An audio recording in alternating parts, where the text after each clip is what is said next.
Praise the lord. దేవుడి నామానికి మహిమ కలుగును గాక అండి. ఈరోజు దేవుని వాక్యాన్ని ధ్యానం చేసుకుందాం రండి. యెషయా గ్రంథం 58:8 వచనం దేవుడు ఇస్తున్నాడు. కానీ అక్కడ 7, 8 వచనాలు కలిపి ఉంటాయి. ఇలా ఉంది, చూడండి, వినండి. నీ ఆహారం ఆకలిగొనిన వారికి పెట్టుటయు, నీ రక్త సంబంధికి మొక్కము తప్పింపుకునుటయు, దిక్కుమాలిన బేదలను ఎంట చేర్చుకునుటయు, వస్త్రహీనుడు నీ కనబడినప్పుడు వానికి వస్త్రములిచ్చుటయు, ఇదే కదా నాకు ఇష్టమైన ఉపవాసము. అలాగు నువ్వు చేసినడలా నీ వెలుగు వేకు చుక్క వలె ఉదయించును, స్వస్థత నీకు శీఘ్రముగా లభించును, నీ నీతి నీ ముందర నడుచును, యెహోవా మహిమ నీ సైన్యపు వెనకటి భాగమును కావలి కాయును. మంచి దేవుడు అండి యేసుప్రభు వారు. ఏ రోగాన్ని తీసేయగలడు, స్వస్థపరచగలడు, విడుదల చేయగలడు. ఏ సమస్య అయినా, అది క్యాన్సర్ అయినా, అది ఎయిడ్స్ అయినా, ఏదైనా తీసివేయగల దేవుడు, గొప్ప దేవుడు ఆయన.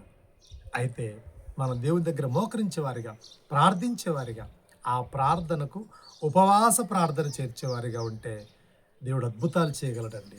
ఉపవాస ప్రార్థనలో బైబిల్ ఎన్నో అద్భుతాలు చేశాడు దేవుడు.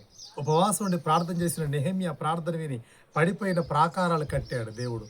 ఉపవాసం ఉండి ప్రార్థన చేసినప్పుడు ఎస్తేరమ్మ ప్రార్థన విన్న దేవుడు తమ జాతి వారినే కాపాడాడు, మరణం నుంచి తప్పించాడు. ఉపవాసం ఉండి ప్రార్థన చేసిన నినివే ప్రజలు దేవుని యొక్క కోపం, ఉగ్రత నుంచి తప్పించబడ్డారు. ఈరోజు నీకే సమస్య ఉన్నా, నీకే ఇబ్బంది ఉన్నా, ఉపవాసం ఉండి ప్రభు దగ్గర ప్రార్థించుటకు ఈరోజే ప్రేరేపించబడండి. ఈరోజే మీరు పురుకొల్పబడండి.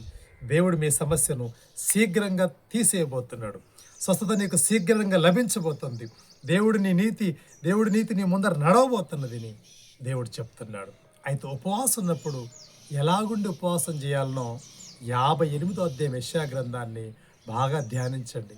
మీకు వాక్యం తెలని వారు ఉంటే, మీకు తెలిసినటువంటి క్రైస్తవులను, దేవుని బిడ్డలను, సేవకుల దగ్గరికి వెళ్ళండి. వారు ఇంకా మీకు వివరిస్తారు. ఆ ఉపవాస ప్రార్థన అవలంబించి మీ శరీరంలో, మీ కుటుంబంలో ఉన్నటువంటి వల్లగాని పోని సమస్యలు, గడ్డు సమస్యలను జయించి గొప్ప విడుదలను, దీవెన పొందుకోండి. దేవుని కృప మీకు తోడై ఉండును గాక. ఆమేన్. ప్రార్థన. తండ్రి, మీకు వందనాలు నాయన. మీరు మాకు ఇచ్చిన గొప్ప ఆయుధం ప్రార్థన నాయన.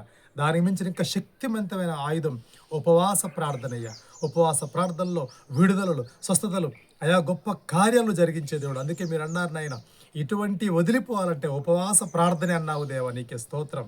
అటువంటి ఉపవాస ప్రార్థన నీ బిడ్డలు చేసుకుంటూ ఈ రోజు నుంచి వారు అనేక అద్భుతాలు పొందుకునే కృప దయచేయమని దీవిస్తూ రమ్మని యేసు నామమున పొందినాం తండ్రి. ఆమేన్.